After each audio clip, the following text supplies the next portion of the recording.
สบายดีทุกคนสบายดีจะพัว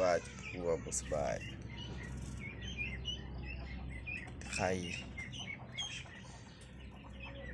นิ้วคิงเจ็บเนื้อเจ็บตัวหมดเลยนี่ก็เลยพักผ่อนนอนบรรยากาศอยู่เฮือนเจ็บสบายดีพี่น้องเป็นไออีกเจ็บคอ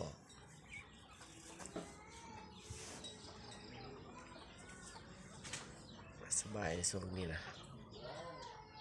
เพื่อนเข้ามากับไลค์กดแชร์ให้ได้กดติดตามกด subscribe ให้ตูสอนบาทเม็ดสุดด้วยแห่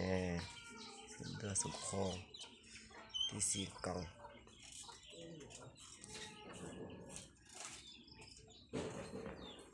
อ่อนพักผ่อนอยู่